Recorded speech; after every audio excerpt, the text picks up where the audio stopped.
Hello everyone and welcome back to the channel TH classes. इस video में हम देखने वाले हैं हमारा part B. Of course English की जो मैंने पीवाई के सीरीज़ का वीडियो डाली थी उसमें मैंने आपको previous year question paper solve करके दिखाया है और किस तरीके के क्वेश्चन आते हैं आपके वो भी मैंने दिखाए हैं। तो क्लास 12th वाले बच्चों के लिए वीडियो होने वाली है। 302 इसका कोड है, मैं आपको बता दूँ। इससे पहले मैंने जो वीडियो आपकी डाली थी वो थी ये, और इसमें मैं आपको क्वेश्चन पेपर करवा रही थी। अगर आप अक्टूबर नवंबर 2024 में अपना एग्ज़ाम देने वाले हैं और आपको समझ नहीं आ रहा है कि कैसे मैं इंग्लिश का एग्ज़ाम को टैकल करूं, क्योंकि मैंने अच्छे से पढ़ाई भी नहीं करी है और मुझे नहीं पता कि कैसा पेपर आता है, तो आपके लिए ये वीडियो होने वाली है। पहले आप पार्ट 1 ज़रूर देख लेना जो हमारे चैनल टीएच क्लासेस पर आपको मिल जाएगा, फिर उसके बाद ये वीडियो आपको देखनी है।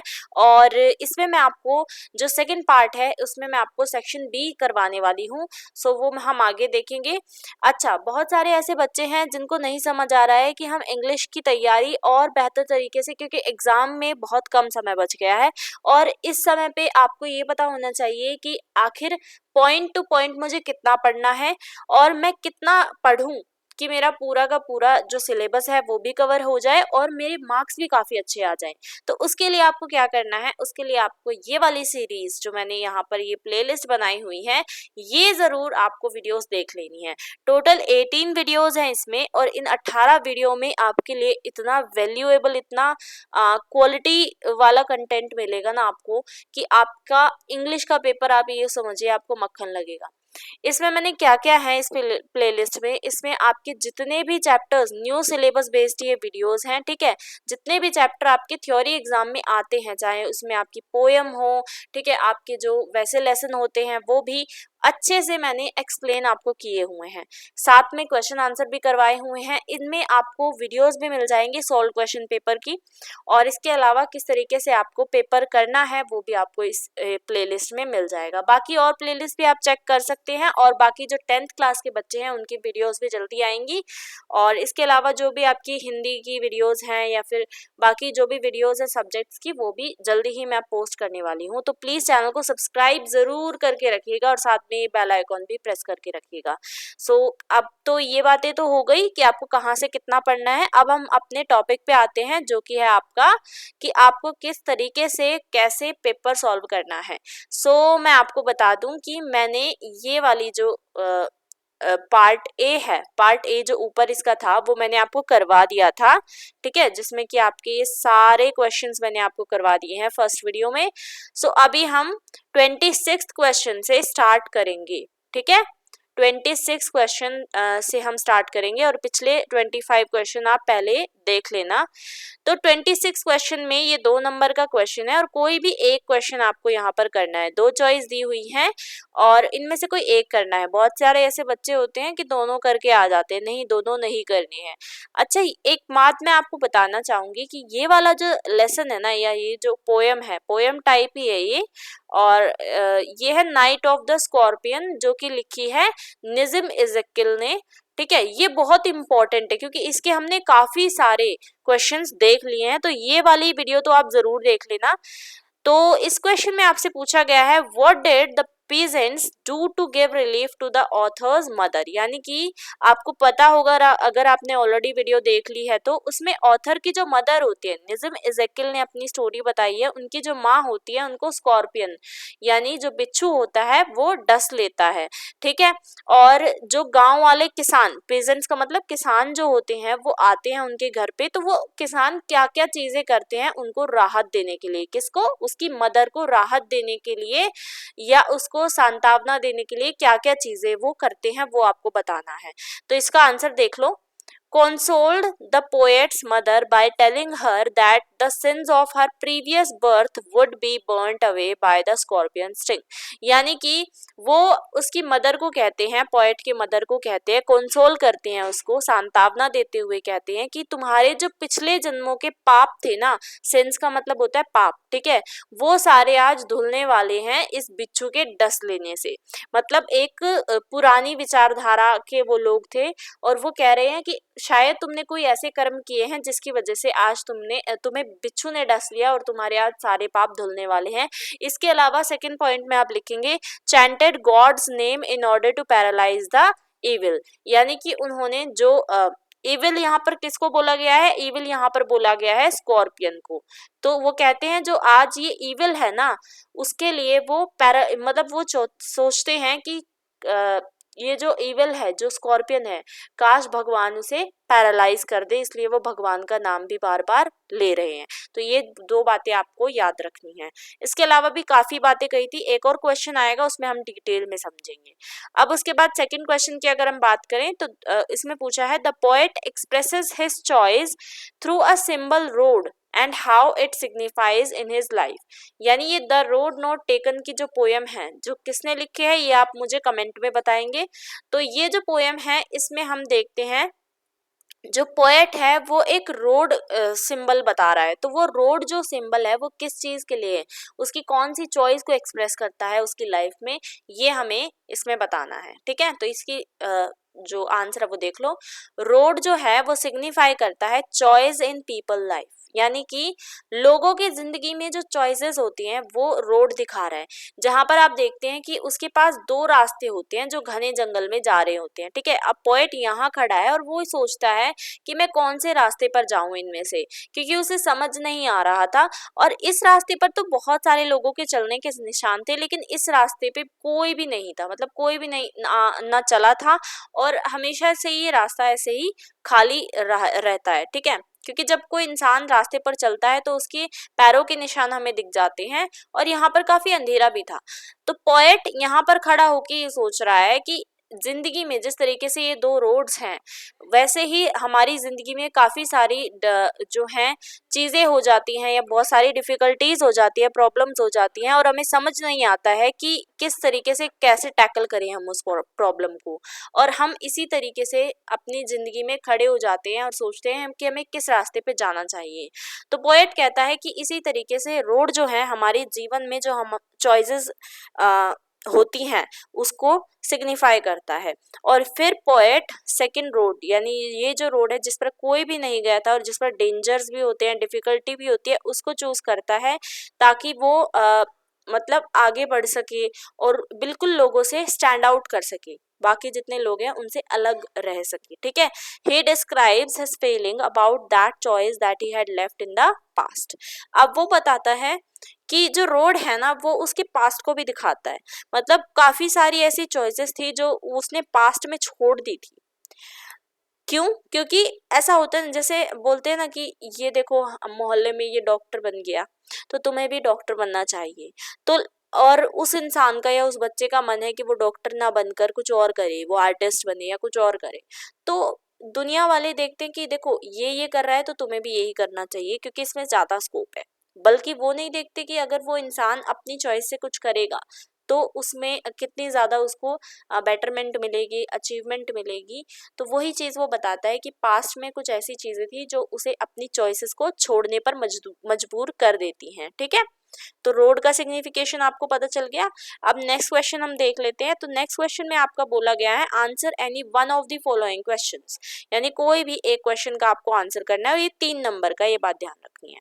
पहला क्वेश्चन है why does the poet Rabindranath Tagore refer to the heaven of freedom, यानी जो रविंद्रनाथ टैगोर द्वारा एक हमने पोयम पढ़ी थी where the mind is without fear, जहां पर हमारा दिमाग बिल्कुल डर से निश्चिंत होगा, दूर होगा। तो उस पोयम में रविंद्रनाथ टैगोर जी बोलते हैं हेवन ऑफ फ्रीडम, यानी ऐसा स्वर्ग जहां पर सभी को आजादी हो। तो वो किस चीज के लिए ये कह रहे हैं, तो ये हमें बताना है। ठीक है, देखो he wishes for the heaven of freedom where the mind will be fearless and there will be a sense of unity among all the people, यानी वो विश करते हैं, कौन? रविंद्रनाथ टैगोर जी ये चाहते थे कि ऐसा हेवन ऑफ फ्रीडम हो, ऐसा स्वर्ग हो आज़ादी का जहाँ पर सभी के माइंड, सभी के दिमाग फियरलेस हो।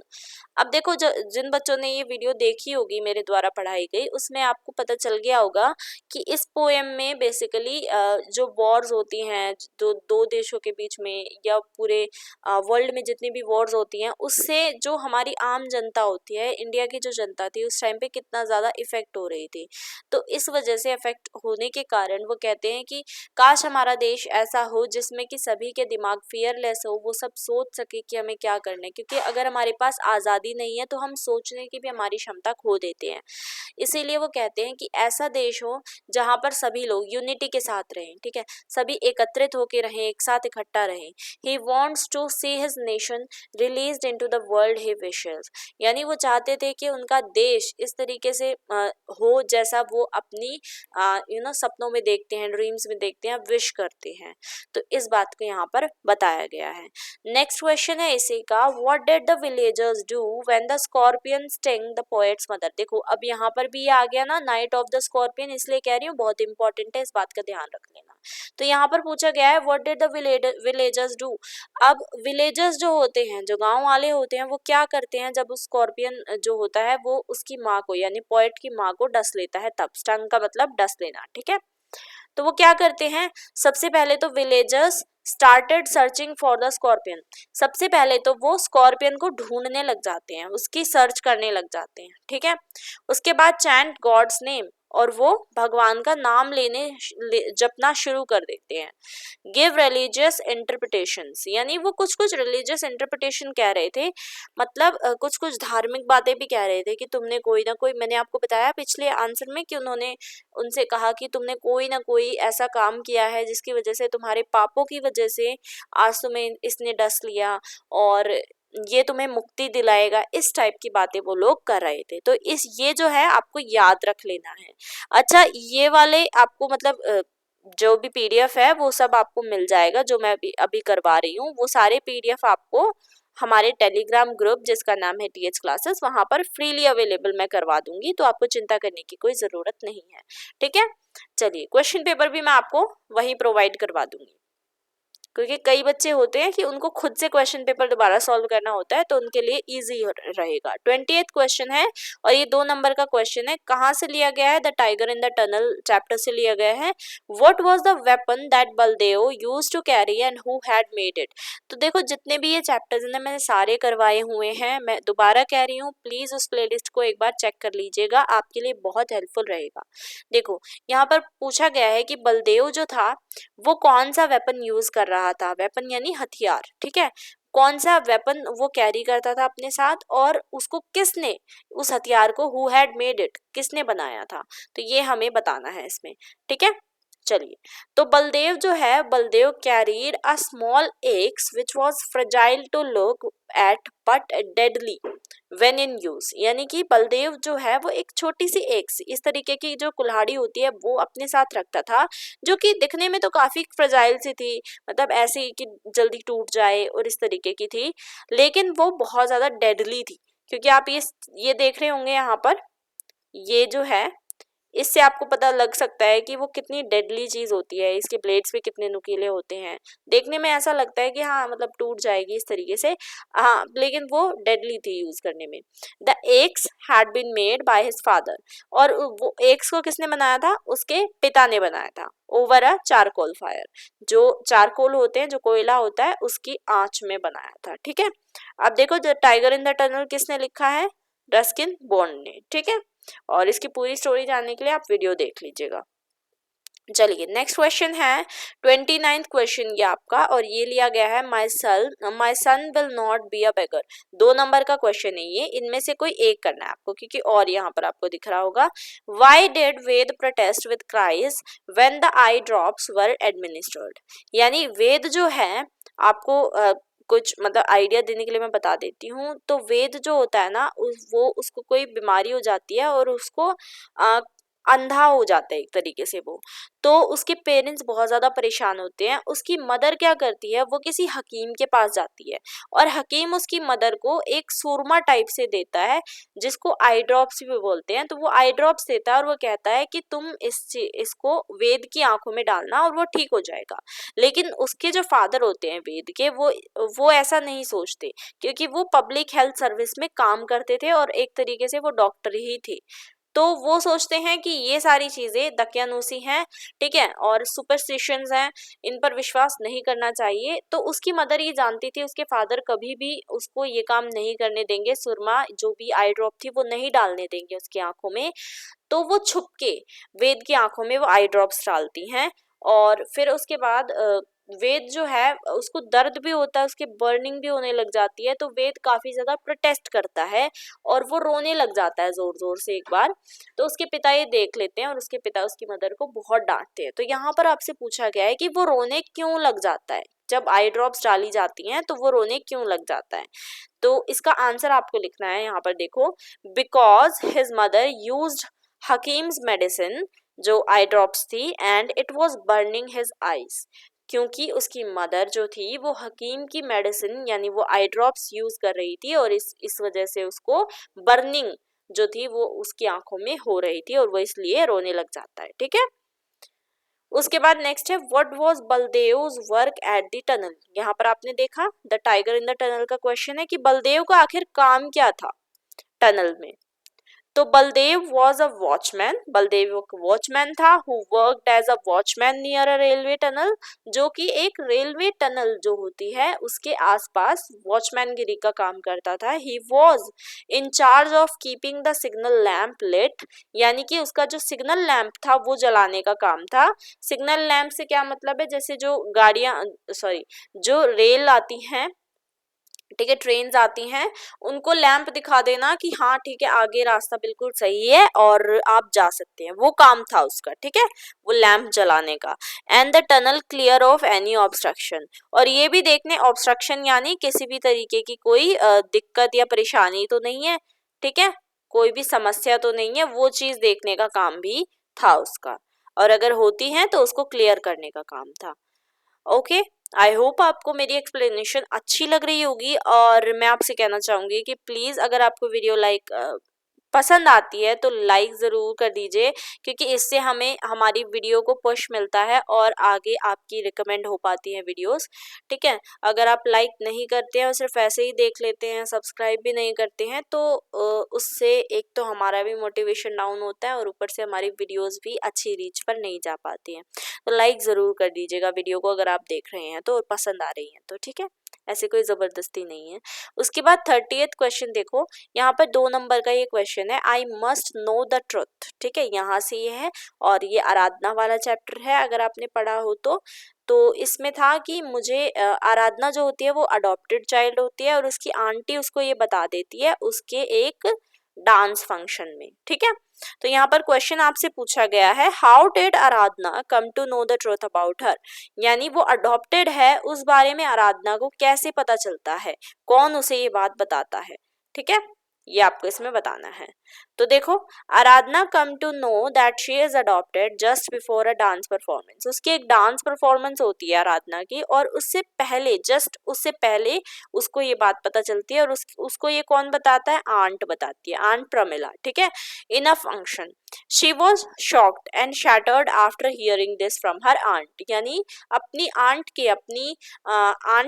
आंटी के मुंह से ये सब चीजें सुनकर कि वो अडॉप्टेड है और अपने माँ बाप की खुद की बेटी नहीं है, तो वो शॉक्ड हो जाती है एक तो पहली बात, और शैटर्ड हो जाती है, बहुत ज्यादा दुखी भी हो जाती है, ठीक है। नेक्स्ट क्वेश्चन देख लेते हैं। तो यहाँ पर आपका नेक्स्ट क्वेश्चन है, एक मिनट, हाँ जी, अब देखो ये तो और में दिया हुआ है, तो आप या तो ऊपर वाला कर सकते हैं या फिर नीचे, अब मैं दोनों करवाऊंगी ताकि आपको इजीली पता चल जाए, ठीक है, कोई भी क्वेश्चन आ सकता है। Why does the writer feel it is so important to control AIDS, ये आपका रीडिंग विद अंडरस्टैंडिंग से लिया गया है, चैप्टर है आपका रीडिंग विद अंडरस्टैंडिंग, ठीक है, जिसमें से पैसेज वगैरह आते हैं। सो इसमें बोला गया है कि कंट्रोल करना, एड्स को कंट्रोल करना क्यों राइटर समझता है कि बहुत जरूरी है, तो ये आपको बताना है। Because of the loss of human capital, अगर देखो एड्स जो बीमारी होती है वो HIV से बनती है, ये आप सभी को पता होगा, तो एड्स अगर कंट्रोल नहीं होगा तो उससे ह्यूमन कैपिटल जो हमारे इंसान है उसमें बहुत जल्दी ये चीजें फैलेगी और वो उससे लॉस होगा, ठीक है, इंसान डेथ्स बहुत ज्यादा हो जाएंगी, और बाकी सारी चीजें जो गवर्नमेंट है उस पर भी असर पड़ता है। अब देखो नेक्स्ट है इसमें ही सेक्शन बी। अभी तक आप सोच रहे होंगे कि हमें या तो ऊपर वाला सेक्शन करना है या नीचे, ऐसा कुछ नहीं है। जहां पर आपको और दिखाई देना सिर्फ वही सेक्शन आपको चॉइस देता है, बाकी और कोई सेक्शन नहीं। पूरे 45 क्वेश्चन है इसमें और 45 के 45 इंपॉर्टेंट कंपलसरी हैं। तो देखो सेक्शन बी में नॉन प्रेस्क्राइब्ड टेक्स्ट आता है। अब इसमें है एक पैसेज दिया जाएगा, उसमें से आपको आंसर करने हैं कुछ क्वेश्चंस के। अब वो क्वेश्चंस क्या हैं पहले वो देखते हैं, क्योंकि मेरा आपको यही एक वो होता है कि पहले आप क्वेश्चन पढ़ लो अच्छी तरीके से, क्या आपको पैसेज में ढूंढना है ये आपको पता चल जाएगा। तो क्वेश्चन से इजीली आपके लिए अंडरस्टैंडेबल हो जाता है passage.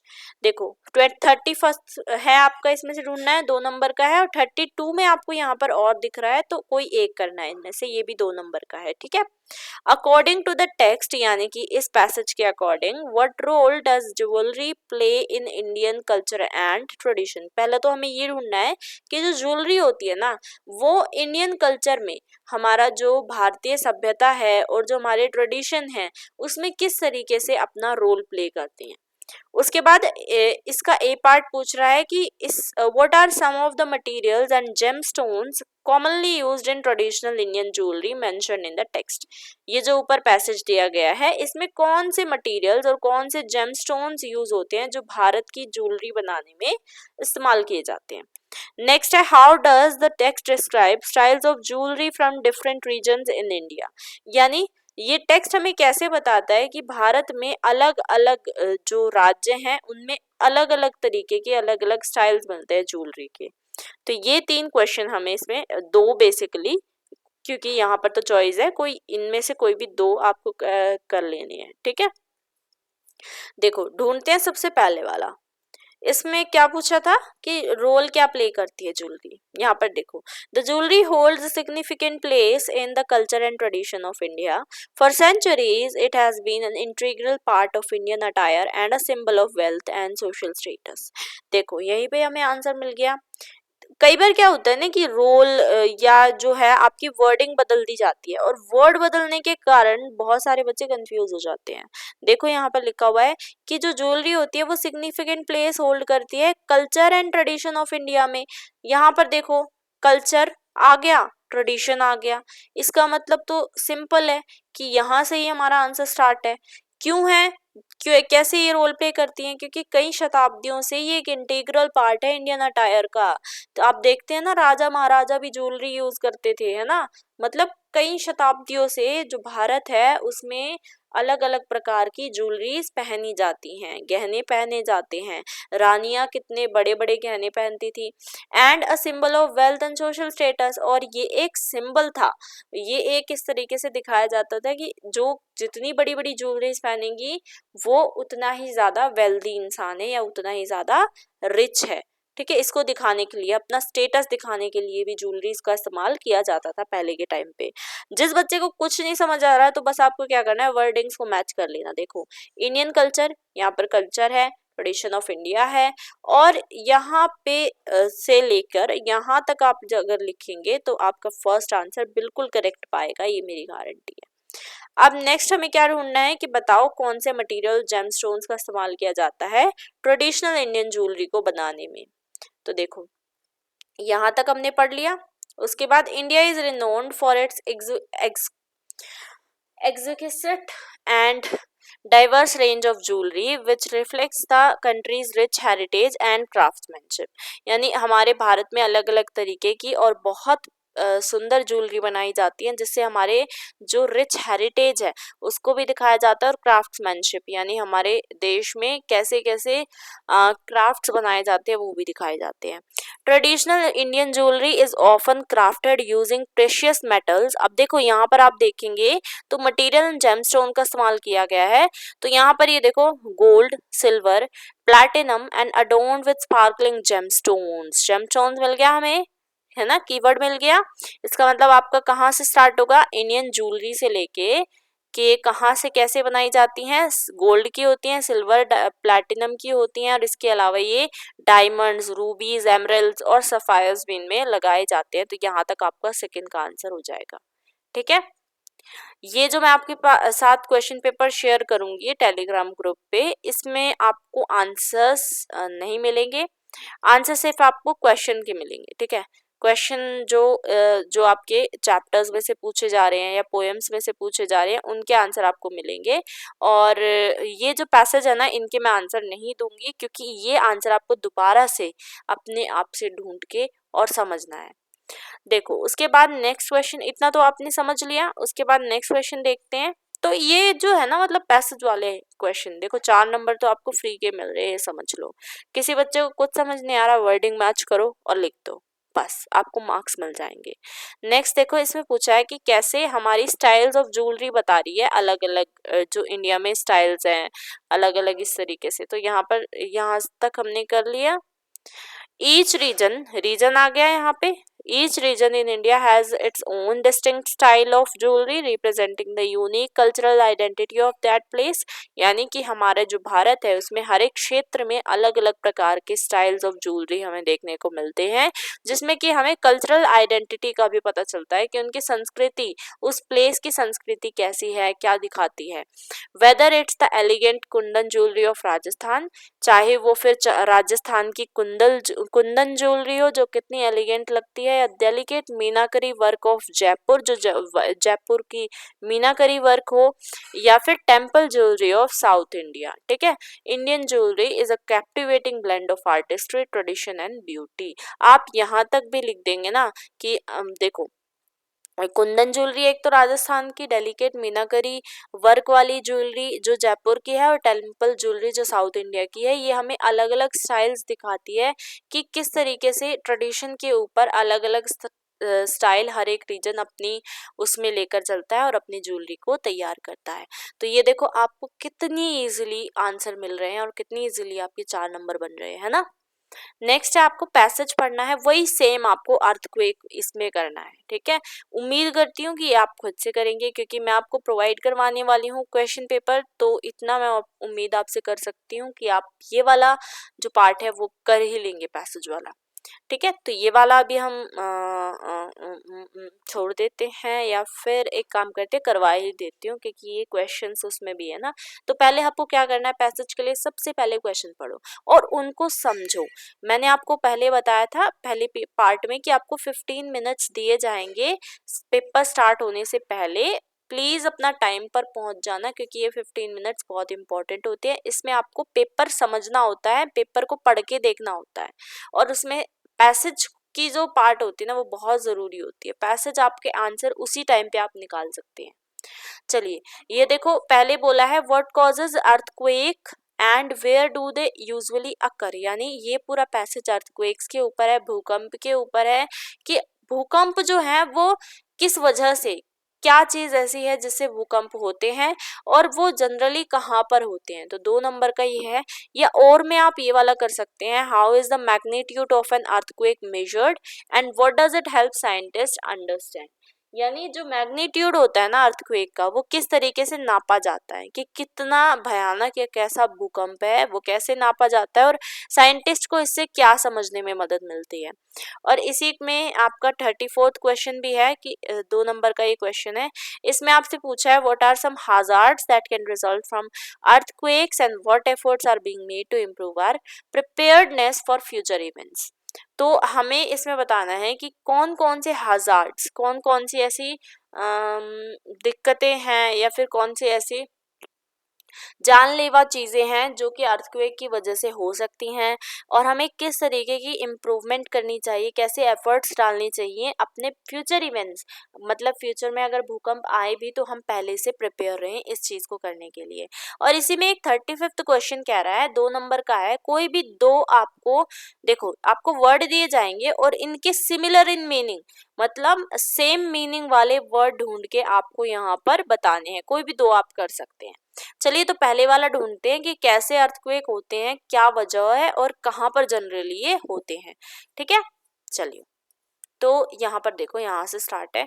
N earthquake is a natural phenomenon that occurs word आ गया ना, when there is a sudden release of energy in the earth's crust causing the ground to shake. That's it. आपको सिर्फ इतना लिखना है, आपको सिर्फ इतना लिखना है। फर्स्ट वाले में आपको मार्क्स मिल जाएंगे। फर्स्ट का जो ए है ना, उसका आंसर ये है कि जो अर्थक्वेक होता है वो नेचुरल फेनोमेनन होता है, और वो जनरली कहाँ होता है कि एक एनर्जी रिलीज होती है, कहाँ से, अर्थ की क्रस्ट से एनर्जी रिलीज होती है, और वो सडन एनर्जी जो होती है वो क्या करती है, वो हमारा जो ग्राउंड है, हमारी जो जमीन है, उसको हिला देती है, शेक कर देती है। तो इस वजह से अर्थक्वेक आते हैं। तो इसका कारण भी आपको बता दिया, और किस वजह से आते हैं ये तो आपको पता ही चल गया होगा। उसके बाद ये तो आपको पता चल गया ना। तो फर्स्ट का हमने आंसर निकाल लिया कि किस वजह से होते हैं, और जनरली अर्थ की जो ग्राउंड होता है उस पर होते हैं। नेक्स्ट इसमें पूछा गया है how is the magnitude of an earthquake measured. तो हमें देखो, आपको है ना एक कीवर्ड ले लेना है। जैसे यहाँ पर कीवर्ड है मैग्नीट्यूड, तो मैग्नीट्यूड यहाँ पर हम ढूंढते हैं, जहाँ पर मैग्नीट्यूड मिलेगा वहीं से हमारा आंसर है। Their seismic activities are usually caused by tectonic plate movements and occur along fault line. Earthquake can range in size and intensity, कि earthquake जो है वो size या intensity पे भी depend करते हैं, from the tremors that may go unnoticed to powerful quakes that can cause widespread destruction. The magnitude यहाँ पर आ गया ना, the magnitude of an earthquake is measured on the Richter scale, कि जो magnitude है वो Richter scale पे नापा जाता है, या रिक्टर स्केल भी बोलते हैं मेरे हिसाब से इसको, विच हेल्प साइंटिस्ट अंडरस्टैंड। और देखो इसी का आगे भी आंसर हमें मिल गया कि साइंटिस्ट को क्या अंडरस्टैंड करने में मदद मिलती है, the strength and impact of the quake, कि कितनी तेजी से वो अर्थक्वेक आया है, ठीक है, और उस पर उसका क्या इम्पैक्ट पड़ेगा। तो ये आपका आंसर हो जाएगा। यहाँ से लेके, दोबारा इसको कर देती हूँ, देखो यहाँ से लेके पूरा और यहाँ तक, ये इसका आंसर हो जाएगा। किसका, इस वाले पार्ट का। अब नेक्स्ट है what are some hazards. Hazard एक कीवर्ड लग रहा है मुझे, और यहाँ पर देखो earthquake can result in various hazards, मिल गया ना हमें, मिल गया ना। तो हाजार्ड्स कौन कौन से हैं, including ground shaking, landslides, tsunamis and even volcanic eruptions. They can be unpredictable and occur in different parts of the world. While we can't prevent earthquakes, scientists continue to study and monitor them to improve our understanding of these natural phenomena and enhance our preparedness for future events. ठीक है, तो ये इसका answer हो जाएगा। तो ये इसका पूरा आंसर हो जाएगा। नेक्स्ट क्वेश्चन है आपका कि आपको वर्ड सिमिलर इन मीनिंग निकालना है। तो डिवास्टेशन जो होता है ना, डिवास्टेशन का मतलब होता है कि सब कुछ खत्म हो जाना, नाश हो जाना, और इसी का एक सिमिलर वर्ड जो है वो है डिस्ट्रक्शन, वो है डिस्ट्रक्शन। पहले वाले का ये आंसर हो जाएगा डिस्ट्रक्शन। तो आपको लिखना है इस तरीके से, डिस्ट्रक्शन, ट्रक्शन। नेक्स्ट है डिमोलिशन। डिमोलिशन का भी सेम मीनिंग होता है, इसका भी ये आप सेम लिख सकते हैं, डिस्ट्रक्शन ही होगा इसका भी। कंस्ट्रक्शन की अगर बात करें तो कंस्ट्रक्शन का आप लिख सकते हैं प्रिवेंट, नहीं प्रिवेंट तो नहीं होगा, प्रिपेयर्डनेस या प्रिपेयर करना, ठीक है, प्रिपेयर्डनेस हो सकता है इसका। तो सिमिलर इन मीनिंग निकालना है। जनरली ये वाले सेम तो नहीं आएंगे ना, इसलिए मैं आपसे कह रही हूँ कि आपको पैसेज में से ढूंढ के निकालना पड़ेगा। अब सेम नीचे एक और पैसेज आ गया भाई, कितने पैसेज आएंगे, देखो पैसेज ही आपको ये लगा लो कि आपको बहुत अच्छे मार्क्स दिला सकते हैं, ठीक है। नहीं भी पढ़ा है तो टेंशन मत लो, अच्छे से होगा आपका पेपर। 3 नंबर का ये पैसेज है, लेकिन इसमें डिफरेंट चीज है। इसमें आपको क्या करना है, एक समरी बनानी है। इसमें कोई क्वेश्चन नहीं दिए गए हैं, आपको पैसेज को पहले तो अच्छे से पढ़ना है, फिर समरी बनानी है। अब समरी क्या होती है, देखो जैसे ये पूरा कितने लाइन का पैसेज है, 2 2 4 2 6 2 8 2 10 और 2 12, तो ये 14 लाइन्स का एक पैसेज है पूरा, ठीक है। अब इन 14 लाइन्स में से आपने पूरा पैसेज पढ़ लिया, आपको एक टाइटल निकालना है। टाइटल यानी किस बारे में है ये पैसेज, इसमें किस बारे में बात हो रही है, वो हमने निकाल लिया। सबसे ऊपर हम टाइटल लिखेंगे। अब 14 लाइन्स की आपको आधी बनानी है, 7 लाइन्स में ये पूरा का पूरा खत्म कर देना है। कैसे करोगे, आपको तो पता है शीट आपको बहुत बड़ी मिलती है, ठीक है, उसका साइज काफी बड़ा होता है, तो उसमें जब आप लिखोगे तो समय आराम से बन जाएगी।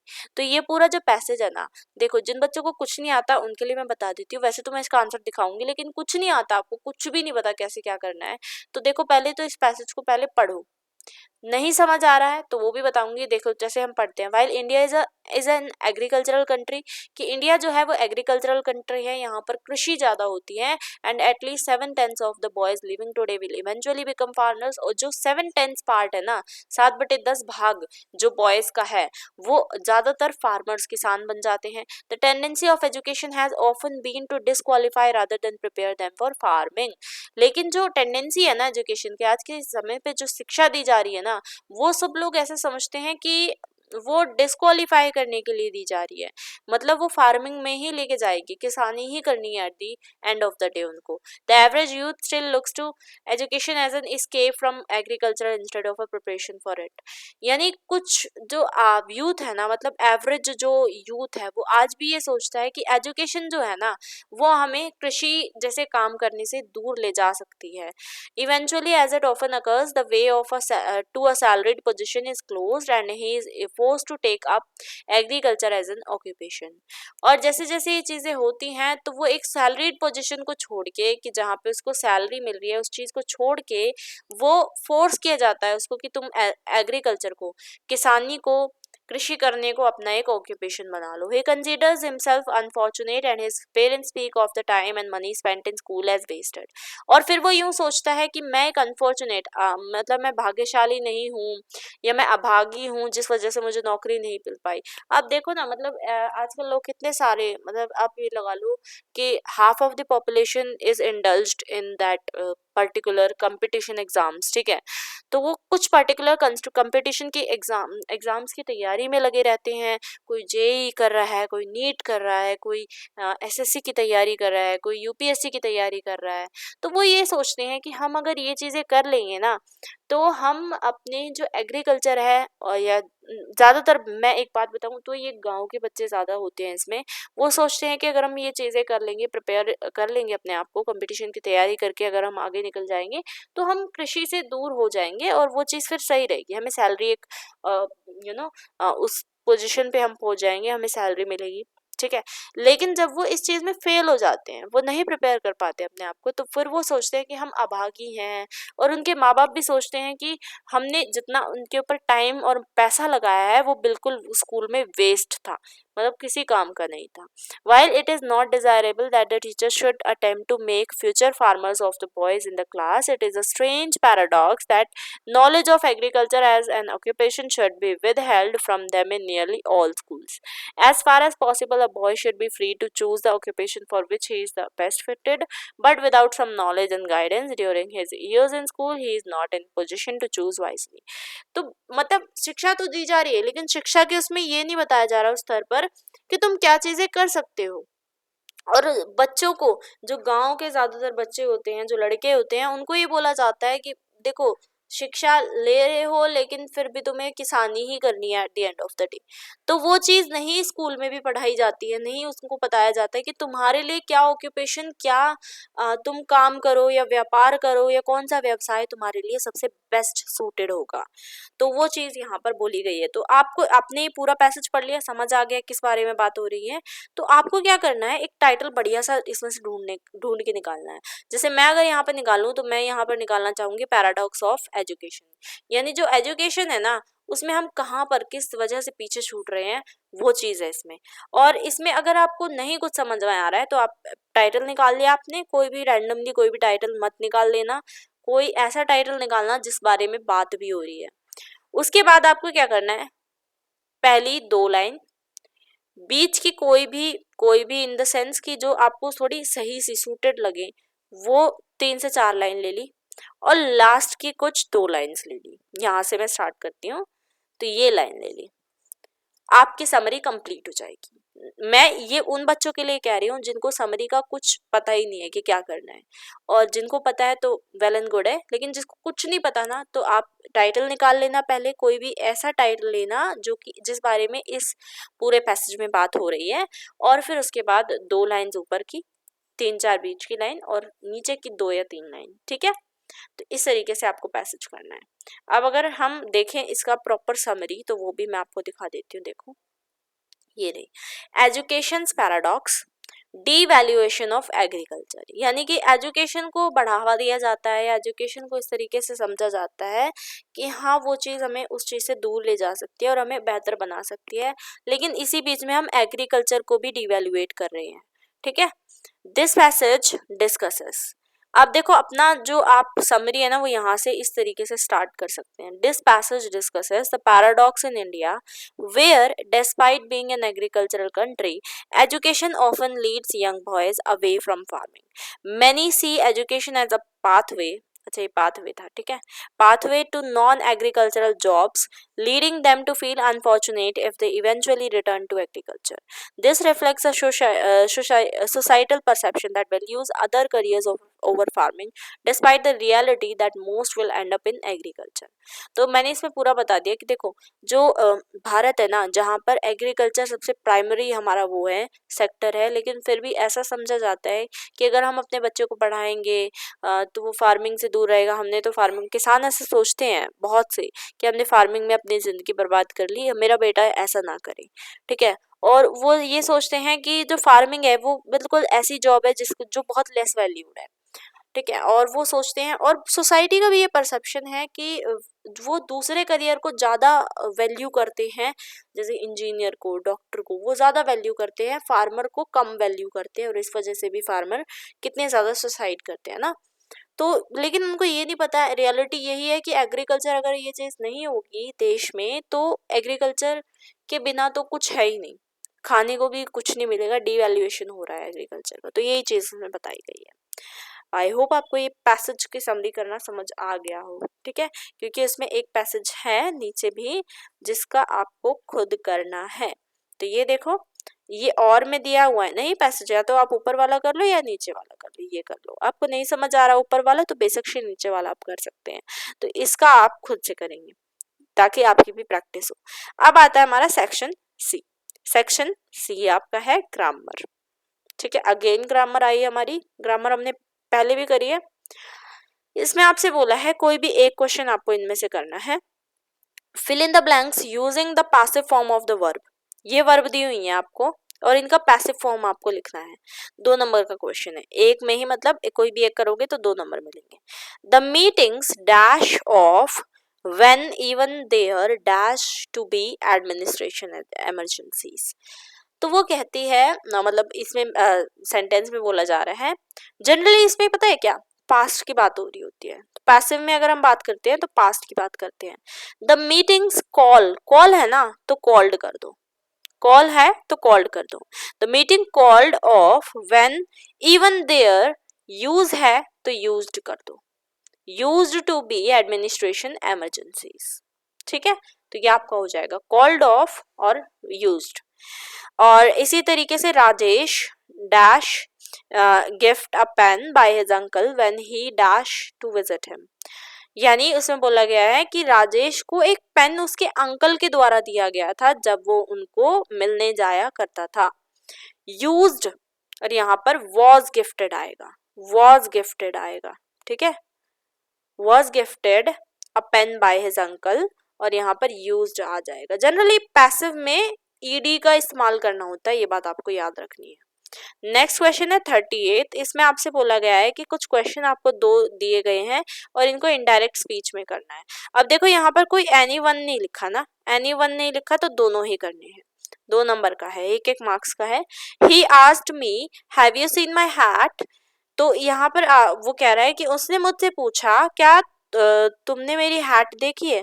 तो इसकी हमारे पास इनडायरेक्ट स्पीच क्या बनेगी, he asked me if I had seen his hat। तो ये इसकी इंग्लिश बनेगी। ठीक है, he asked me सेम रहेगा, और वो कहता है कि have you का बन जाएगा if I had seen his hat। उसके बाद Shyam said I have completed the work। Shyam said I have completed the work। Shyam said that he had completed his work। ठीक है, तो ये इसकी वो हो जाएगी इनडायरेक्ट स्पीच। नेक्स्ट है 39। इसमें क्या करना है, आपको कुछ पेयर्स दिए हुए हैं सेंटेंसेस के और उनको आपको कंबाइन करना है कनेक्टर्स के साथ, जैसे बिकॉज, विच, ये कनेक्टर्स होते हैं, तो हर एक पेयर को आपको कनेक्ट करके दिखाना है। तो ये 2 नंबर का क्वेश्चन है। जैसे यहाँ पर मैं दिखाऊं तो आपको, we could not drink the milk, it was very hot. ये 2 अलग अलग सेंटेंस है और उनको हमें कंबाइन करके लिखना है। हम दूध नहीं पी सके, ठीक है, पहली सेंटेंस तो ये कह रही है इट वॉज वेरी हॉट, वो गर्म था या वो बहुत ज्यादा गर्म था। तो अगर आप जनरली हिंदी में भी बोलो तो कैसे बोलोगे, हम दूध नहीं पी सके क्योंकि, क्योंकि के लिए कनेक्टर दे दिया because, it was very hot कि वो काफी गर्म था, ठीक है। तो आप कैसे लिखोगे इसको अपने पेपर में, आंसर लिखोगे आप 39, उसके बाद आप लिखोगे वी कुड नॉट, ऐसे मत लिखना फर्स्ट या सेकंड, ऐसे मत लिखना, सिंपल लिख लेना, ये तो आपको लिखना पड़ेगा ये, ठीक है। We could not drink the milk, drink the, अच्छा ये पूरे एक लाइन में लिखना है आपको, वहां जगह नहीं है मैं इसलिए लिख रही हूँ। मिल्क बिकॉज, बिकॉज आएगा बीच में, बीच में बिकॉज आएगा, उसके बाद ये लाइन आ जाएगी, because it was very hot, ठीक है। तो ये आपका हो जाएगा, सिंपल एज दैट। यहाँ पर देखो मतलब आपको क्या बोला जाता है कि 2 अलग अलग लाइन है, उनको एक में मिलाओ और फिर ये जो कनेक्टर है उसका भी इस्तेमाल करना है।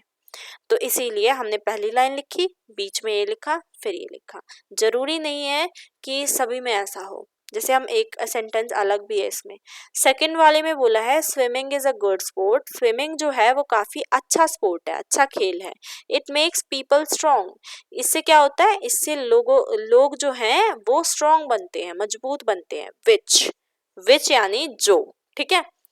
तो ये देखो कैसे होगा, स्विमिंग,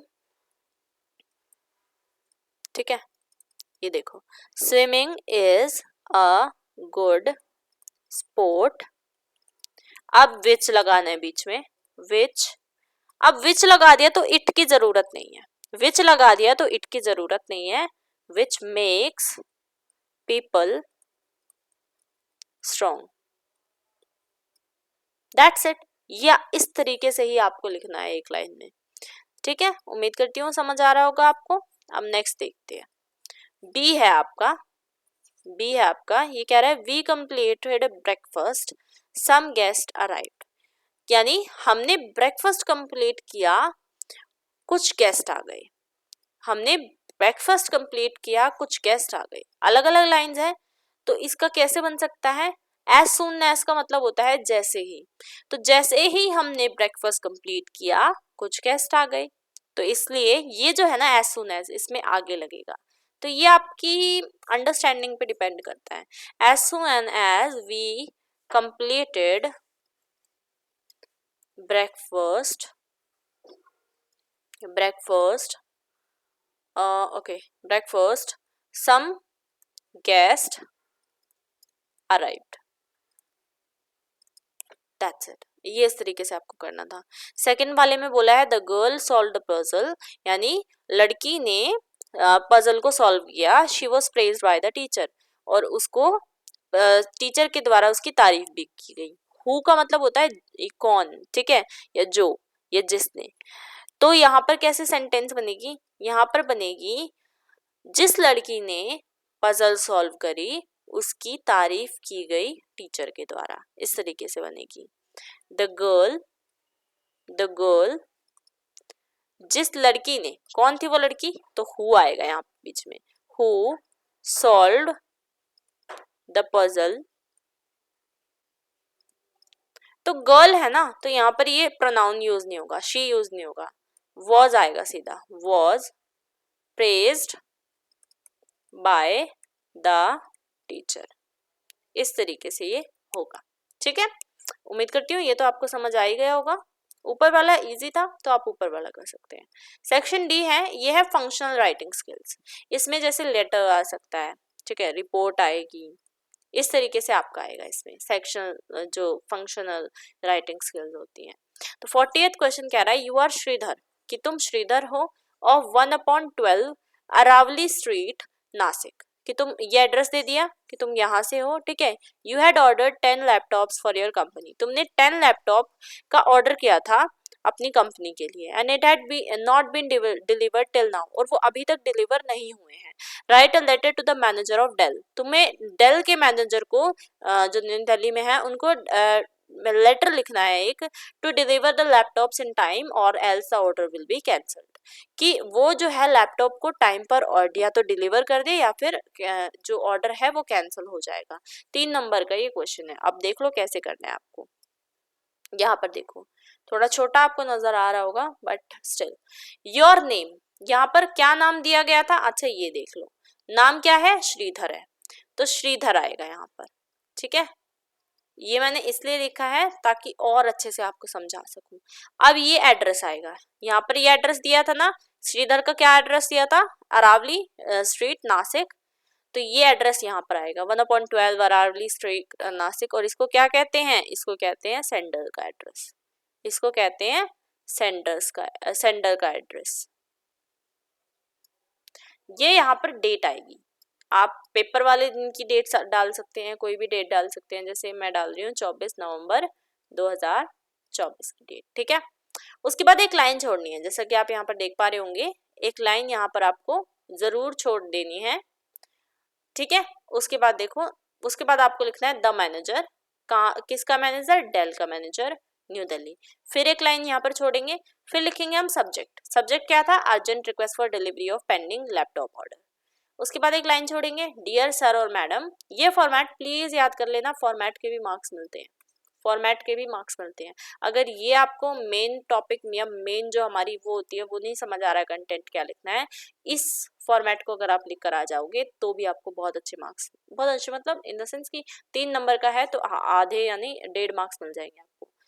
तो फिर लाइन छोड़ के आपको लिखना है, I hope this message finds you well, I am writing to follow up on my order for 10 laptop placed on. अब देखो यहाँ पर ऑर्डर की डेट आपको लिखनी है कि इस डेट को मैंने, मान लीजिए मैंने लिखा था कि मैंने 21/8/2024 को ऑर्डर दिया था, और which was expected to be delivered, और जो होना था हमारा 27/8/2024 को, और अभी भी अनफॉर्चुनेटली अभी भी वो ऑर्डर हमारे पास नहीं आया, हमें लैपटॉप रिसीव नहीं हुए हैं। और ये जो लैपटॉप थे, these laptop are crucial for our ongoing project, और हमारा जो ऑनगोइंग प्रोजेक्ट है उसके लिए बहुत ज़रूरी है ये लैपटॉप, और प्लीज़ आप इन लैपटॉप्स को टाइम पर डिलीवर कर दो, और जो डिले है वो सिग्निफिकेंटली हमारे ऑपरेशंस में इम्पैक्ट कर रहा है। We have always appreciated Dell's commitment to quality and timely delivery, which is why this delay is particularly concerning. यानी हम हमेशा ही से ही जो डेल की जो कमिटमेंट है क्वालिटी को लेके, उनकी टाइमली डिलीवरी को लेकर, उसके लिए हम उनको अप्रिशिएट करते हैं, लेकिन इस डिले की वजह से काफ़ी ज़्यादा हमें प्रॉब्लम्स हो रही हैं। I kindly request that you expedite this shipping process and provide me with an updated delivery schedule. मैं चाहता हूँ या मैं चाहती हूँ कि तुम जो है डेल प्लीज़ इस चीज़ को या इस शिपिंग प्रोसेस को देखो और मुझे डिलीवरी शेड्यूल दो नया। If the laptops can not be deliver promptly we will have no choice but to consider cancelling the order. अगर जल्द से जल्द इन लैपटॉप को डिलीवर नहीं किया गया तो हमारे पास कोई चॉइस ना होते हुए हमें कैंसिल करना पड़ेगा ऑर्डर। फिर एक लाइन छोड़ के, thank you for your attention to this matter, I look forward to your prompt response. ठीक है, और मैं उम्मीद करती हूँ कि तुम जल्दी से जल्दी ये रिस्पॉन्स मुझे दोगे। उसके बाद यहाँ पर एक लाइन छोड़नी है और लिखना है सिंसियरली आपका नाम श्रीधर और आपका कॉन्टैक्ट नंबर। ठीक है, नेक्स्ट क्वेश्चन। तो नेक्स्ट क्वेश्चन आपका कहता है, 2 नंबर का क्वेश्चन है, ये आपसे कह रहा है कि कोई भी एक आपको करना है। ठीक है, तो ए पार्ट देख लेते हैं पहले। एक जम्बल्ड अप मेमो दिया गया है, एक मेमोरेंडम दिया गया है जो कि जम्बल्ड है, आपको मतलब सेंटेंस उल्टी पुल्टी लिखी हुई है इसमें। Put the sentences in the right order and re right the memo, और इस पूरे मेमो को दोबारा आपको लिखना है, 2 नंबर का ये है। ठीक है, देख लो एक बार मेमोरेंडम। यहाँ पर देखो फ्रॉम लिखा हुआ है the general manager Parle company. ठीक है, सब्जेक्ट लिखा हुआ है मेंटेन करना है रजिस्टर, टू लिखा हुआ है द हेड क्लर्क। लेकिन जनरली अगर हम देखें तो मेमोरेंडम किस तरीके से बनता है, पहले तो आएगा फ्रॉम, यानी किसके पास से ये लेटर आ रहा है, ये मेमोरेंडम हो रहा है जनरल मैनेजर पार्ले कंपनी। फिर आएगा टू, यानी किसको दिया जा रहा है, द हेड क्लर्क, और फिर आएगा सब्जेक्ट मेंटेन रजिस्टर का। ठीक है, टू मेंटेन रजिस्टर। लेकिन यहाँ पर उल्टा पुल्टा दे गया, पहले फ्रॉम आया वो तो ठीक है, फिर टू आना था, फिर सब्जेक्ट आना था, तो ये बात आपको ध्यान रखनी है। उसके बाद फर्स्ट और सेकंड लाइन में क्या लिखा है, on the subject stated above it has been observed that the employees are writing the wrong time of their arrival and departure. कि कुछ सब्जेक्ट्स ने ऐसा स्टेट किया है, कुछ लोगों ने ऐसा बताया है कि कुछ एम्प्लॉइज हैं जो गलत अपना टाइम लिख रहे हैं अराइवल का, यानी आने का और जाने का गलत टाइम वो लोग लिख रहे हैं। It has been observed that the employees are not signing the attendance register on their arrival and departure। और ऐसा भी देखा जा रहा है कि बहुत से ऐसे एम्प्लॉयज हैं जो कि अपने आने के समय और अपने जाने के समय पे अटेंडेंस रजिस्टर में साइन नहीं करते हैं। तो इसके लिए क्या क्या मेजर्स लिए जा सकते हैं, यानी कौन कौन से सुझाव हैं जो वो दे रहा है कि ऐसे चीज़ें हम मेजर को स्ट्रिक्टली फॉलो करके स्टाफ को जो है सही कर सकते हैं। Every employ must write the right time of their arrival and departure in the attendance register. Every employ also be on time on the duty to the duty. ठीक है, अब इसको देखो कैसे लिखना है। इट हैज बीन ऑब्जर्व, सबसे पहले आप लिखोगे यहाँ पर फर्स्ट में और फिर सेकंड लाइन ये रही कि बहुत बार ऐसा देखा गया, इसमें कुछ भी आपको अलग से नहीं लिखना, कुछ भी अलग से नहीं लिखना, इसमें सिर्फ और सिर्फ आपको ये लिखना है, ये चीजें जो थी ना वो सेम इसी तरीके से आपको लिखनी है कि ऐसा ऑब्जर्व किया गया है कि कुछ लोग जो हैं साइन नहीं कर रहे हैं अटेंडेंस रजिस्टर में अराइवल और डिपार्चर के टाइम पे, और एम्प्लॉय जो है वो रॉन्ग टाइम पे लिख रहे हैं अराइवल और डिपार्चर का। तो यहाँ पर क्या किया जाता है, जनरली ये वाली जो लाइन है वो नीचे आएगी और ये वाली लाइन ऊपर जाएगी। ठीक है, ये बात ध्यान रखनी है। ये टू जो है ये सब्जेक्ट की जगह आएगा और सब्जेक्ट जो है वो टू की जगह जाएगा। ये बात आपको थोड़ी सी अपने माइंड में रखनी है।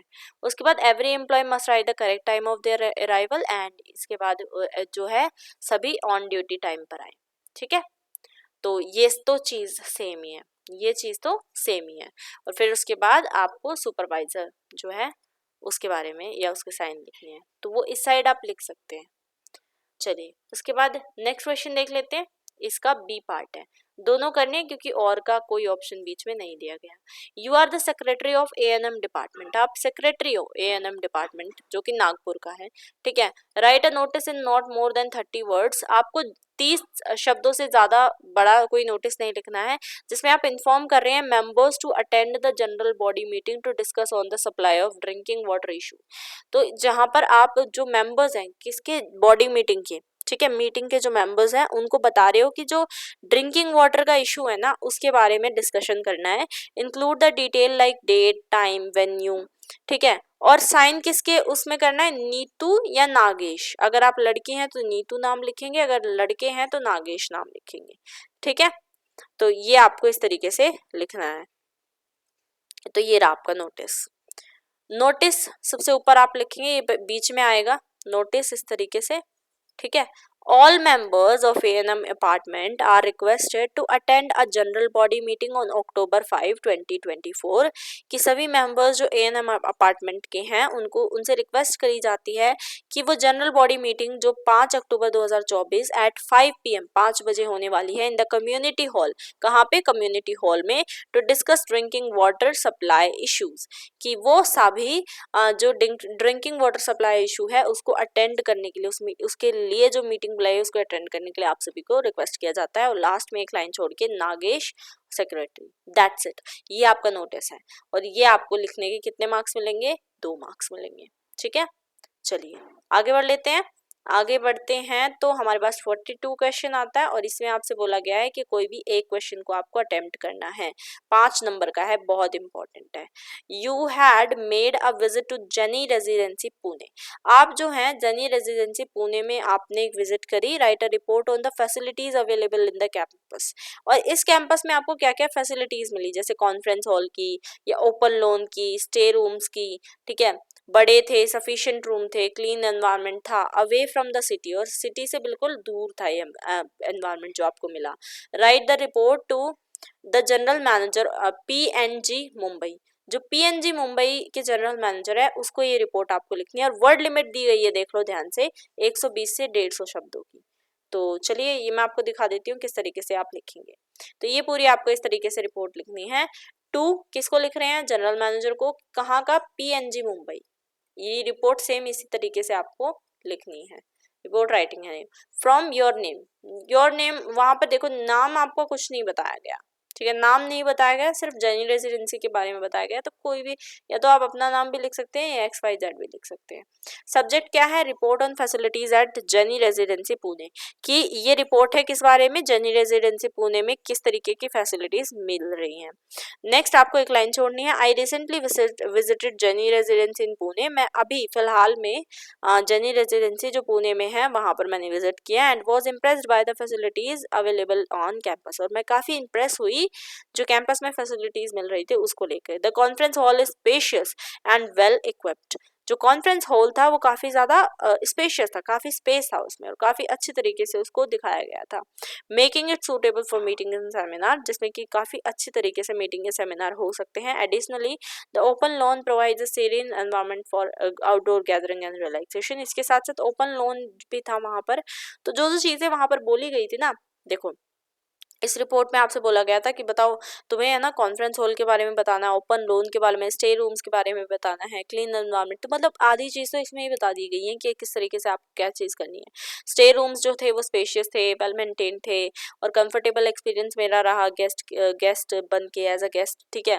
Each room is adequately furnished, सभी अच्छे तरीके से फर्निश्ड थे, सभी नेसेसरी एमिनिटीज हमें वहां पर मिली, प्लेजेंट स्टे था मेरा। और ओवरऑल अगर देखा जाए तो जनरल रेजिडेंसी एक एक्सीलेंट चॉइस हो सकती है कि अगर आप इवेंट्स या कोई भी अकोमोडेटिंग गेस्ट हैं तो आप आराम से यहाँ पर होस्ट कर सकते हैं। Thanks to its comprehensive facilities and pristine surrounding, ठीक है। उसके बाद यहाँ पर एक लाइन छोड़नी है, बेस्ट रिगार्ड आपको लिखना है, और योर नेम, कोई भी जो आपका नाम है या जो नाम आपने यहाँ लिखा है सेम नाम आप यहाँ पर भी लिखेंगे, ठीक है। इतनी बात आपको याद रखनी है। अरे ये क्या हो गया, एक मिनट रुक जाओ। हाँ, तो इतनी बात आपको याद रखनी है। चलो उसके बाद एक और आपका यहाँ पर है क्वेश्चन, ये कह रहा है कि बी पार्ट में sports occupy a prominent place in the life of a person and nation. यहाँ पर देखो कोई भी एक करना है, या तो आप ये कर लो या तो आप ये कर लो, मैं दोनों ही करवा रही हूँ, but no one understands this. Highlighting the importance of sports and games, write an article on the topic sports in our life for the local daily, ठीक है। देखो ये था आपका रिपोर्ट राइटिंग और ये आपका आर्टिकल राइटिंग, दोनों अलग चीजें हैं, इसलिए आपको कोई भी एक करने के लिए बोला गया है। 5 नंबर का है। आपको पता है स्पोर्ट्स बहुत ज़रूरी होता है हमारी किसी भी इंसान की लाइफ के लिए और नेशन के लिए, किसी भी देश के लिए, तो लेकिन कोई इस चीज़ को समझता नहीं है। तो स्पोर्ट्स की इम्पोर्टेंस को बताते हुए या गेम्स की इम्पोर्टेंस को बताते हुए आपको आर्टिकल लिखना है स्पोर्ट्स इन आवर लाइफ, और इसी में भी वर्ड लिमिट है 150 से 200 वर्ड्स, ठीक है। वर्ड लिमिट इसमें थोड़ी ज़्यादा है, देखो ये आपको लिखना है ऐसे, sports in our life, sports play up, जो आपको समझ आ रहा है ना, जो आपको समझ आ रहा है सेम वैसे ही आप लिख दो, ठीक है। आप नहीं इंग्लिश बना पा रही हो, जैसी आपकी टूटी फूटी बन रही है उसी में आपको मार्क्स मिल जाएंगे, ठीक है। देखो स्पोर्ट्स जो है वो काफ़ी क्रूशियल लाइफ हमारी रोल प्ले करता है हमारी लाइफ में, ठीक है, हमारे प्रोग्रेस नेशन की प्रोग्रेस में, और ये ना सिर्फ फिजिकल हेल्थ में कंट्रीब्यूट करता है बट मेंटल वेलबींग में भी। अभी आपने ओलंपिक्स का देखा होगा ना, जिसमें कि चाइना जो है वो फर्स्ट नंबर पे आई, किस लिए आई, क्योंकि वो लोग जो हैं स्पोर्ट्स पर स्टार्टिंग से ही ध्यान देते हैं, स्पोर्ट्स पे वो स्टार्टिंग से ही ध्यान देते हैं। हालांकि इंडिया में ऐसा कुछ नहीं है, बट इम्प्लीमेंट होना चाहिए, है ना। स्कूल टाइम से ही अगर बच्चों को स्पोर्ट्स सिखाया जाए तो काफ़ी अच्छा रहेगा। तो यहाँ पर देखो ये बोला गया है कि ना सिर्फ ये लोगों के फिजिकल हेल्थ करने में, ठीक करने में मदद करता है, बल्कि मेंटल हेल्थ जो होती है उसको भी अच्छे से बनाने में मदद करता है, सोशल कोहेशन को भी ये ठीक करता है। अगर हम इंगेज होते हैं ना स्पोर्ट्स में तो ये हमें डिसिप्लिन सिखाता है, टीम वर्क, लीडरशिप स्किल सिखाता है, क्वालिटीज़ जो हमारी ज़रूरी होती है पर्सनल और प्रोफेशनल दोनों लाइफ में, तो वो चीज़ें सिखाता है। एक लाइन छोड़ सकते हैं, उसके बाद फर्दर मोर आगे अगर हम बात करें तो स्पोर्ट्स जो है वो इकोनॉमी को भी बूस्ट करने में मदद करता है। कैसे, टूरिज्म इससे होगा, जॉब क्रिएशन होगा, इन्वेस्टमेंट होगी इंफ्रास्ट्रक्चर जैसी चीज़ों में, ठीक है। गवर्नमेंट जो है इंक्रीजिंगली रिकॉग्नाइज करती है potential of sports in enhancing a Nations global image and fostering international relations, ठीक है। इससे हमारे जो इंटरनेशनल रिलेशंस है वो भी ठीक होते हैं। कैसे, जो इंटरनेशनल स्पोर्ट्स होते हैं वहाँ पर हम दूसरी कंट्रीज़ में जाकर हम जो है खेल खेलते हैं, उससे इंडिया और बाकी जो कंट्रीज हैं उनके भी इंटरनेशनल रिलेशन सही बनते हैं। इन कंक्लूजन अगर हम निष्कर्ष निकालें तो जो स्पोर्ट्स है, इम्पोर्टेंस ऑफ स्पोर्ट्स है, वो ओवरस्टेटेड नहीं हो सकता। जो ये हमारी कम्युनिटीज़ को स्ट्रेंथ करने में मदद करता है, ये हमारी नेशनल डेवलपमेंट को जो है कंट्रीब्यूट करता है, ये हमें इन्वेस्ट करने में, स्पोर्ट्स अगर हम इन्वेस्ट करते हैं स्पोर्ट्स में तो ये हमें हेल्दी बनाता है, मोर यूनाइटेड बनाता है, प्रॉस्पेरस फ्यूचर देता है।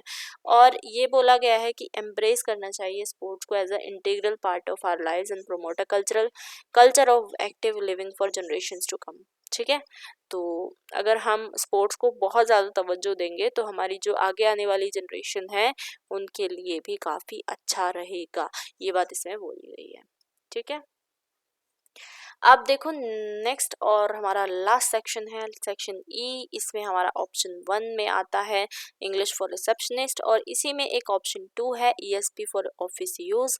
तो आपको कोई भी एक करना है, ज़रूरी नहीं आप दोनों करें। ठीक है, कोई भी एक करना है, चॉइस है इसमें चॉइस है। मैं आपको सेक्शन ई का ऑप्शन 1 करवाऊंगी, English for receptionist. ESP for office use बहुत ज़्यादा बच्चे ऑप्ट नहीं करते हैं, तो वो आपकी मर्जी है। तो इसमें 43 क्वेश्चन बोला गया है, कोई भी एक क्वेश्चन आपको आंसर करना है 20 से 25 वर्ड में, 2 नंबर का एक क्वेश्चन है।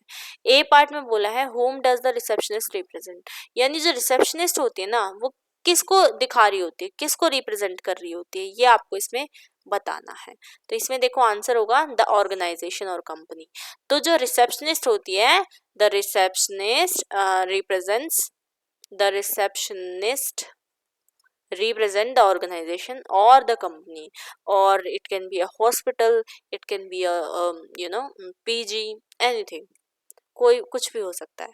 Next, why should the receptionist B diplomatic sometimes, 2 number का है तो कोई भी एक आपको करना है। ठीक है, तो वो डिप्लोमेटिक क्यों होनी चाहिए कभी कभी, to maintain a positive image of the organisation. अगर वो डिप्लोमेटिक आंसर नहीं करेगी तो उससे उसके मतलब अगर वो रूड रहेगी तो उससे क्या होगा, उसके ऑर्गेनाइजेशन पे असर पड़ेगा, पॉजिटिव इमेज नहीं जाएगी, नेगेटिव इमेज जाएगी, कोई आगे से आने से 10 बार सोचेगा। तो ensure smooth conversation with visitors and guest, और जितने भी गेस्ट या क्लाइंट आ रहे हैं उनसे अच्छी तरह से स्मूथ कन्वर्सेशन हो, कम्युनिकेशन अच्छी हो, इस वजह से भी उसको डिप्लोमेटिक होना पड़ता है। नेक्स्ट है answer any one of the following question, इसमें से कोई भी एक क्वेश्चन का आपको आंसर करना है, 4 नंबर का है। तो आप जो है the receptionist at Celio mobile receive a call from a customer, Celio mobiles को एक जो रिसेप्शनिस्ट है उसको एक कस्टमर की तरफ से कॉल आता है। She has recently bought a smartphone, उन्होंने अभी कस्टमर ने क्या किया, अभी एक स्मार्टफोन लिया है, and finds that it is not functioning properly, और वो ये पाती हैं कि जो उन्होंने स्मार्टफोन लिया वो अच्छी तरह काम नहीं कर रहा है। शी कॉन्टैक्ट्स यू, और आप जो है सीलियो मोबाइल में रिसेप्शनिस्ट है वो आपको कॉन्टैक्ट कर रही है। As you do not deal with repair and service, क्योंकि आप रिपेयर और सर्विस में डील नहीं करते हैं तो आपको उसको गाइड करना है, उसको एक पूरा प्रोसीजर बताना है कि किस तरीके से वो अपने इस मोबाइल को ठीक करवा सकती हैं। रेलिवेंट इन्फॉर्मेशन देनी है और असिस्टेंस भी देना है, जैसे अगर कोई भी चीज़ उसे नहीं समझ आ रही तो अच्छे से समझानी है, तो वो चीज़ आपको देखो यहाँ पर मिल जाएगी। इसमें आप सबसे पहले लिखते हैं डियर कस्टमर, ठीक है, thank you for contacting सीलियो mobile.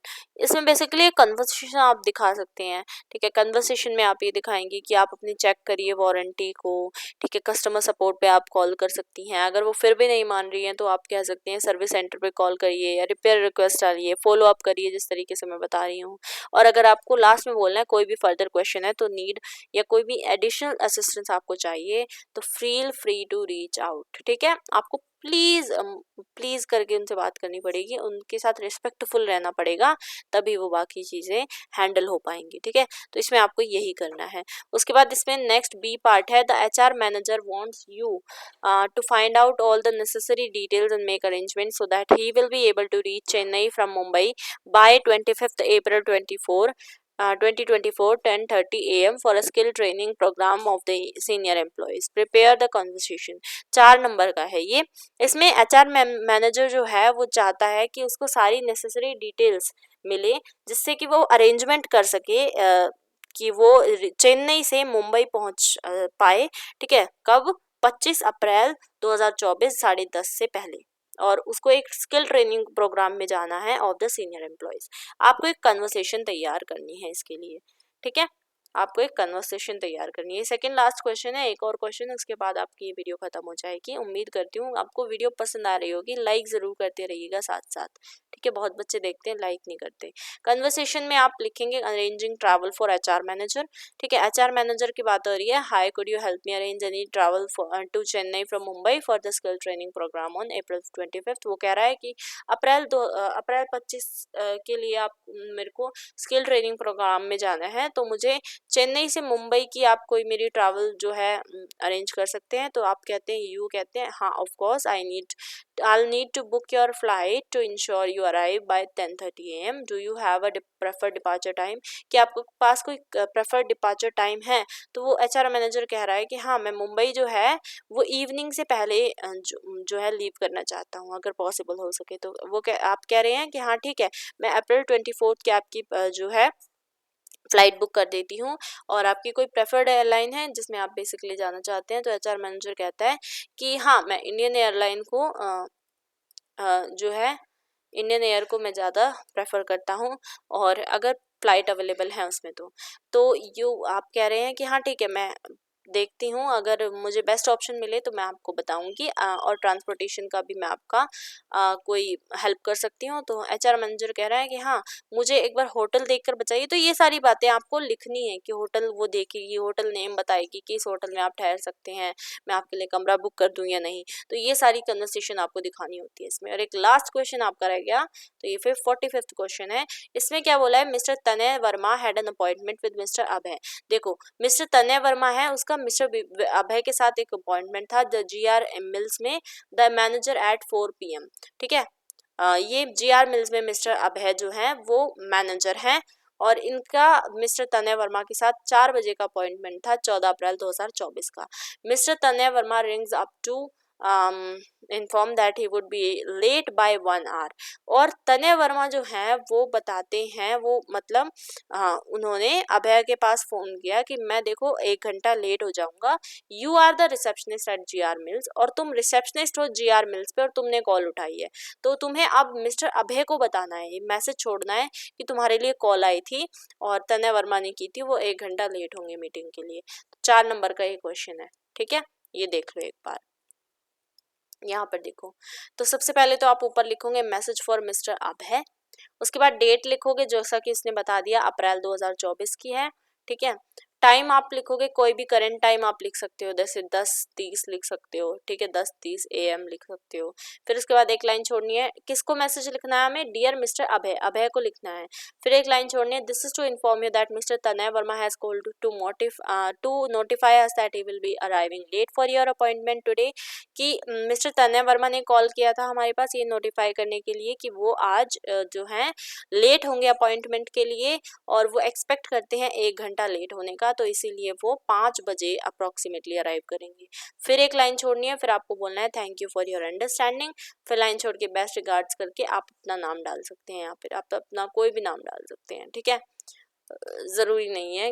अगर वहाँ पर नाम दिया हो ना कि आपका रिसेप्शनिस्ट का ये नाम है तो वो लिखेंगे, अगर नहीं दिया होगा XYZ ABC कुछ भी डाल दीजिए, रिसेप्शनिस्ट GR मिल्स, लास्ट में आपको अपनी जो है पोस्ट लिखनी है। तो ये था आपका पूरा वीडियो, और नीचे देखो इसमें जैसा मैंने आपको बताया ESP फॉर ऑफिस यूज ये है आपका, और इसमें इस तरीके के क्वेश्चन आते हैं, सेम वही पैटर्न रहेगा, आप ऊपर वाला कर लो या नीचे वाला कर लो, ये कर लो, दोनों नहीं करने, ये बात ध्यान रखनी है। इसमें जैसे पूछा गया, इसमें सेम वही कोई भी एक क्वेश्चन आपको बताना है, ईमेल क्या होती है, ठीक है। अगर किसी बच्चे को ये ज्यादा समझ आ रहा है तो वो ये कर सकता है, ईमेल क्या है, ईमेल डिफरेंट कैसे हैं लेटर्स से कम्युनिकेशन में, क्योंकि आप लिख सकते हैं ईमेल जो है वो इलेक्ट्रॉनिक मेल होती है, इसे हम इंटरनेट के ज़रिए भेज सकते हैं, और अगर ईमेल जो है वो ना हो तो लेटर्स के ज़रिए काफ़ी दिन लग जाते हैं, ईमेल हमारी काफ़ी कॉस्ट इफेक्टिव भी है, ठीक है, और आप लिख सकते हैं ये बहुत जल्दी पहुंच जाती है। तो ये सारी चीज़ें आप लिख सकते हैं। ईमेल कैसे लिखते हैं कम्युनिकेशन में, वो आपको पूछा गया है, तो ये सारे क्वेश्चन आप देख लीजिए अगर आपको ये वाला पार्ट करना है तो, ठीक है। ये थी आपकी पूरी वीडियो, और अगर आपने यहाँ तक ये वीडियो देखी है तो थैंक्स फॉर वॉचिंग। आप आपको ये वीडियो देखने के लिए मेरा दिल से धन्यवाद। अगर आपने लाइक नहीं किया है तो प्लीज़ लाइक कर दीजिए, शेयर कर दीजिए अपने सभी साथियों के साथ, ताकि सभी की मदद हो जाए और उनको ये जो इंग्लिश का पेपर है उससे इंग्लिश का जो फोबिया है ना बच्चों में वो ख़त्म हो जाए। प्लेलिस्ट प्लीज़ ज़रूर देख लीजिएगा, क्योंकि प्लेलिस्ट आपको पता है कितनी इंपॉर्टेंट है आपके लिए। मैंने आपको क्वेश्चन भी बता दिए कि कहाँ से कौन से चैप्टर से सबसे ज़्यादा आ रहे हैं। एक तो देखो the night of the scorpion, ये तो आपको करना ही करना है। ये वाला जो पोयम है ना बहुत ज़रूरी है, the night of the scorpion. इसके अलावा आपका जो टाइगर इन द टनल है वो इम्पॉर्टेंट है, ठीक है। और आपका जो रोड वाला है ना, द रोड नोट टेकन वाला, द रोड नोट टेकन, ये वाली इम्पॉर्टेंट है। तो ये कुछ ऐसी पोएम्स है जो बहुत इंपॉर्टेंट है और मैंने पिछले पार्ट में भी आपको बताई थी। तो प्लीज़ ये सब देख लीजिएगा। चैनल को सब्सक्राइब जरूर कर लीजिएगा जो नए बच्चे आए हैं। ऐसी वीडियोस आपको चैनल पर मिलती रहेंगी। और आपकी जो थ्योरी एग्जाम की तैयारी है उसका जिम्मा हमारा है, ज़ोरों शोरों से हम आपकी तैयारी करवाएंगे। बस आपको अच्छे से पेपर देने हैं। प्रैक्टिकल एग्जाम्स आपके हो रहे हैं, उन सभी बच्चों को ऑल द बेस्ट। जो भी आपके एग्ज़ाम अभी आप दे रहे हैं और थ्योरी एग्ज़ाम की तैयारी आपकी हम करवाने की पूरी जिम्मेदारी लेते हैं। इसके लिए चैनल को सब्सक्राइब कर लीजिए और लाइक कर दीजिए और इसके साथ साथ बेल आइकन जरूर प्रेस करिएगा। Thanks for watching.